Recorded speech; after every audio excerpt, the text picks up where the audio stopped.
Tom Cameron Swayze. Ed Huntley. David Benson. John Chancellor. The Pope clinging to life after a quarter of a century as the leader of the Roman Catholic Church. Tonight, the life of Pope John Paul II appears to be fading. The world watches from St. Peter's Square to the United States. Millions of the faithful have gathered to wait and pray. And the church, among the challenges after John Paul II, a shortage of priests, and now the effort to reclaim believers in the U.S. and Europe.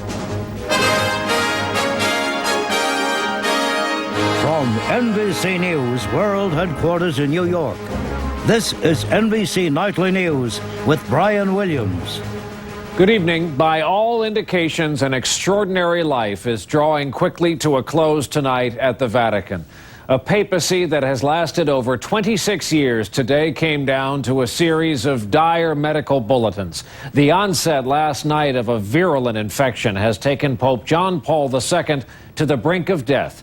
In fact, some news organizations earlier today erroneously reported that the Pope had passed away.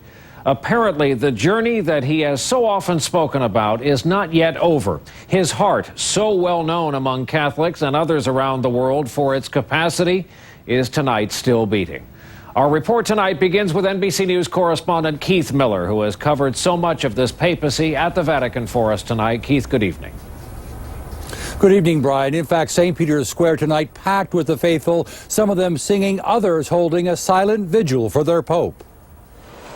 For people all over the world, it was a day of sorrow, sadness, and tears, as all of the medical bulletins coming out of the Vatican revealed John Paul II was losing his grip on life. From the Vatican, word that his blood pressure had fallen dangerously low, his kidneys failing, barely able to breathe.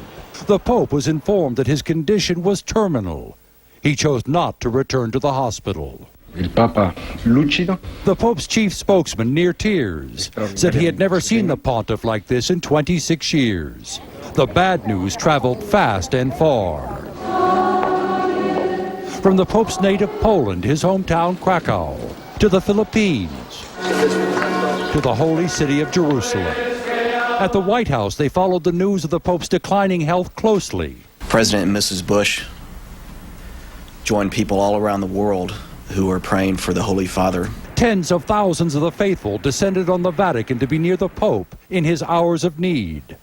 But as the day progressed, the news only got worse. Holy Father have further worsened. The lights in the papal apartment still burning bright tonight, Brian. The Pope being attended by his doctors, surrounded by his aides and the people he loved, and everybody waiting for some update on his medical condition. Keith Miller in Vatican City for us tonight, thanks. With the first official word that the Pope's medical state had turned dire and that he was entering the final stage of life, apparently, St. Peter's Square in Vatican City positively came to life. It filled with ordinary people who came to sing, came to pray, and celebrate a life. Our own Campbell Brown was in the Vatican City all day and is with us tonight from Rome. Campbell, good evening. Good evening, Brian. We have been watching the crowds in St. Peter's Square grow by the hour, and it is impossible not to be touched by the outpouring of emotion. People have been openly weeping, clutching their rosaries, kneeling in prayer. St. Peter's Square glowing in candlelight. There are pilgrims, there are tourists, there are Catholics, there are non-Catholics, and much of the night, eyes have been directed toward the lit windows of the Pope's private apartment as people wait for some sort of announcement from the Vatican. And as the Pope has grown weaker in the last several weeks, people here have talked repeatedly about the Holy Father, who is so full of life and whose strength and fight in these final days has been such a source of inspiration. And Brian, the main boulevard leading to St. Peter's has been shut down, jammed with people trying to make their way to the square, many of them carrying blankets, preparing for a long vigil, as many of the other roads around the Vatican have also been closed down in preparation for the throngs who are expected. Officials here in Rome anticipating hundreds of thousands arriving here over the next several days to pay their respects. Brian? Campbell Brown just off St. Peter's Square in Rome for us tonight. Thanks. Across America, people have been watching and waiting ever since word came last night that the Pope had taken a dramatic turn for the worse. NBC's Peter Alexander has more tonight on the Vigil here at home. Across America, the faithful honored their Holy Father. They filled their church visits to the United States more than any other pope. In a certain sense, he was American. He enjoyed people. He had a great sense of humor. He was humble. All the things that America likes. We thought we knew him better than we did some of the others, that stayed mostly in Rome. With his charisma and accessibility, he won the hearts of many Americans. From the heartland, Iowa, 1979, to the great outdoors, Alaska, 2 years later. In his last visit here 6 years ago in St. Louis, he was greeted with a reception usually reserved for rock stars. They remembered him there as well today. One of the reasons I was in church at the same prayer for the Pope. The People's Pope, beloved by American Catholics for his compassion, now embraced by their compassion for him. Peter Alexander, NBC News. Almost above all else, Pope John Paul is a proud native son of Poland, and when word arrived there today that he was close to death, crowds of worshipers packed churches there the same way they flooded into St. Peter's Square. NBC's Kelly O'Donnell is with us tonight in Krakow. Kelly, good evening. Good evening, Brian. The sadness here is uniquely personal. Long before the world knew him as John Paul II, people in Krakow claimed him as their own. A friend, a parish priest, a patriot. Simply one of them. Paying respect in 1979. Only here could he be like any son, making a last visit at his parents' gravesite. Only here were his aspirations rooted. The young man friends called Lolik had a passion for theater and athletics. And only here could he be citizen and dissident. Scarred by the Nazi hold on Poland during World War II, later many say it was his voice in support of the Solidarity Union movement that toppled communism. It has to be the fall of the Iron Curtain. The changes in Central Europe began to take place partly as a result of his election. 95% of Poland's 38 million people call themselves Catholic. And in the ways they honor the only Polish Pope tonight is a demonstration of the depth of both their faith and their national pride. Brian? Kelly O'Donnell covering this story in Krakow, Poland for us tonight. Thanks. And when we come back, some of the other news of this day from beyond Vatican City. Also, the challenges for the Catholic Church as this Pope's life comes to an end. And a conversation tonight with two colleagues, two journalists, Tim Russert and Tom Brokaw. Their conversation, their memories of John Paul II.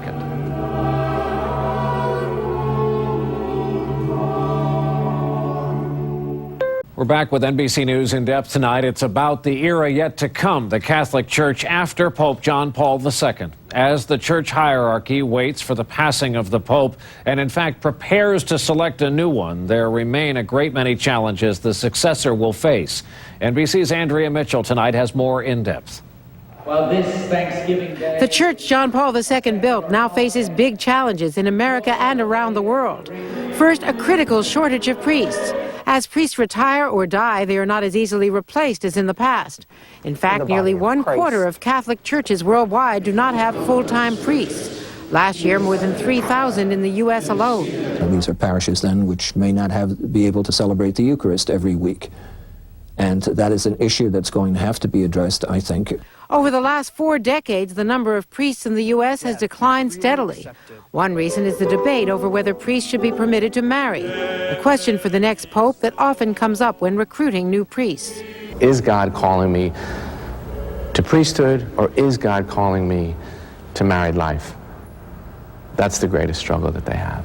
A possible solution would be permitting women to become priests, but most Vatican experts agree that is not likely. Another big challenge for the next pope, his style of leadership. Some within the church say the Vatican has not given local parishes enough independence. I think there's a widespread feeling that in the last 10 or 15 years, the authority has become increasingly top-down. That is often cited to explain why Rome responded so slowly to widespread sex scandals and still tries to shut down debate over cultural issues like gay marriage and abortion. Finally, the church faces new frontiers, rising populations in Africa, Asia, and Latin America, declining church roles in Europe, challenges of poverty and disease like AIDS, and changing demographics in the U.S. The growing community of Spanish speakers, dramatically growing in many parts of the country, and trying to adapt parish life, to that reality. That's been something of a difficulty. All major issues for the church as it prepares to chart a new era. Andrea Mitchell, NBC News, New York. We're back in a moment with some of the day's other news, including the passing of a man who was on our television screens for years. NBC Nightly News with Brian Williams, brought to you in part by Aflac. Ask about it at work. John Paul II. Join Joe Scarborough for the latest from Vatican City, starting tonight on MSNBC. There's word from Florida. The medical examiner has completed the autopsy of Terry Schiavo, although results may not be released for several weeks. An autopsy was necessary before Schiavo's body could be returned to her husband, who plans to cremate her remains. Acting on new information, the FBI today found explosives hidden in the former Kansas home of Terry Nichols. He's in prison, serving multiple life sentences for the Oklahoma City bombing in 1995. This new search turned up blasting caps related, the FBI says, to the attack. As to why the feds missed the explosives the first time around, a law enforcement official tells NBC News tonight they were extremely well hidden in a crawl space underneath the home. The U.S. military has tonight recovered the bodies of 9 Special Forces personnel killed in a fiery plane crash in southern Albania. Television pictures showed parts of the plane's broken fuselage still smoking. The aircraft, a workhorse in the U.S. fleet, went down just before midnight Thursday while on a joint training mission with the Albanian military. One of this nation's most famous businessmen and pitchmen has died. Starting in the 1970s, Frank Perdue was known for his TV slogan, "It takes a tough man to make a tender chicken." He built a backyard egg business into a billion-dollar poultry empire, and for years was ranked in the Forbes magazine list of the 400 richest Americans. When they told me to do those commercials, he once said, I thought it was the most stupid thing I'd ever heard of. But it caught on. So did those commercials. Frank Perdue, dead tonight in the state of Maryland. He was 84. Now to the economy. America's rate of unemployment dropped slightly last month, the government said today, but there were far fewer new jobs than most analysts had expected. 110,000 new jobs to be exact, about half the number predicted. Still, unemployment was down 0.2% to a total of 5.2% for the entire month. On Wall Street, by the way, stocks were sharply lower. The Dow off almost 100 points. NASDAQ down 14.5. For the week, by the way, the Dow was down more than 38. The NASDAQ was down 6. We're back in just a moment with more on Pope John Paul II. 2 of our NBC News colleagues look back at an extraordinary papacy.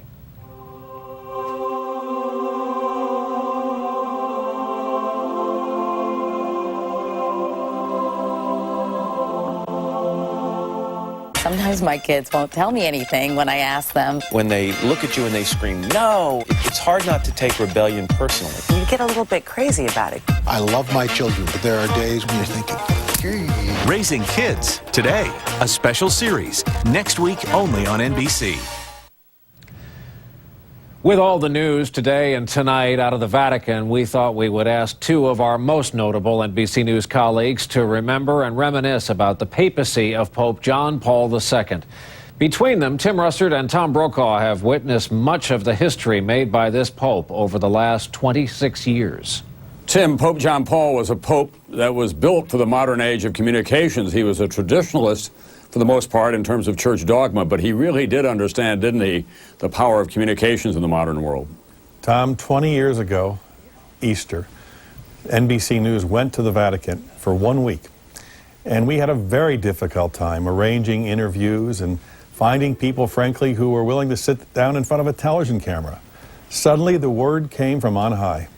John Paul II would not only meet with the NBC crews, he would sit and talk with them and have a private mass for them in his private chapel. Suddenly every door of the Vatican opened, and one of his key advisors said to me, the Pope believes very deeply, if it doesn't happen on television, it didn't happen. To welcome the group from the American Television Network, NBC. Tim, share with our audience that meeting that you had with him as you were making the arrangements for NBC to be there. You know, Tom, I was led into a room about the size of a high school auditorium, empty but for myself, and suddenly there appeared in white the Pope. I am myself Catholic, and this tough, no-nonsense, hard-hitting moderator of Meet the Press walked up to the Pope and began his conversation by saying, "Bless me, Father."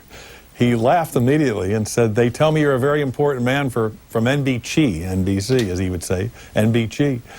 And I said, "Your Holiness, with all respect, there's only two of us in this room, and I'm a very distant second." He laughed again, put his hands on my shoulders, looked me in the eye, and said, "Right."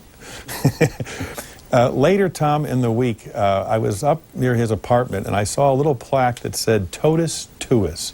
I was very curious about that Latin expression. It translates "all yours" in English. And I was told that when he was shot, the assassination attempt, he thought he was dying. And he said to Mary, the Mother of God, "If I survive, totus tuus, I am all yours. I rededicate my life to you." And totus tuus became very much a motto for his papacy. You used that motto to good effect when your son Luke was born as well, Tim. When we went to Rome with the Today Show, my wife was pregnant, and the Pope blessed Maureen's womb. She speaks Italian, so the Pope began to speak to her in Italian. And then he spoke to his translator in Polish. And then he spoke to me in English. And then he spoke to a group of school children in Japanese. It was breathtaking. He has an ability to converse in 28 different languages. And he said, when the baby is born, bring your baby back to Rome, to the Vatican, and I will bless your baby. And so I had a special T-shirt made up, a white T-shirt with red lettering, Totus Tuus. And we brought him back to Rome when Luke was just about a year old. And the Pope saw him in the front row, made a beeline for him, picked him up, hugged him, kissed him, looked at Totus Tuus and kept saying, "Very nice, very nice." When he came to America, especially Denver, I was so struck by his rock star qualities for young Catholics. And I don't mean that in a secular sense, but what he did was renew, in many ways, the faith of young Catholics in this country in their church and what it stood for. In his appearances in the stadium, he was someone with whom they could identify, as opposed to those pontiffs from when I was growing up who always seemed so distant and just mystical. Tom, I had no memory as a young Catholic boy in Buffalo as to the Pope. I knew Pope John Paul the 23rd, Vatican Council, but he was not real to me. He was some distant figure in the Vatican in Rome. Suddenly, this Polish Pope who came to America, young, vibrant, young people couldn't stop cheering and saluting and praying with him. And I remember they kept calling him out for one more time for them to say something to him. And he finally looked across this huge crowd and said, "The Pope must sleep." And it was such a wonderful human statement. I'm tired. I have to get some rest here. But that kind of connection truly existed. Tom Brokaw and Tim Russert tonight, who, along with many of the rest of us here at NBC News, spent a good portion of this day thinking back on the earth-changing events of the last 26 years and the lasting impact on this world left behind by Pope John Paul II. All eyes are on the Vatican tonight. Stay with this NBC station and MSNBC on cable for hour-by-hour coverage as all of this unfolds. That, for now, is our broadcast for this Friday night, the first day of April 2005. I'm Brian Williams, reporting from New York tonight. I hope to see you right back here tomorrow night for NBC Nightly News. Don't forget Dateline tonight at 8, 7 Central. NBC News coverage continues, of course, through the weekend. Good night.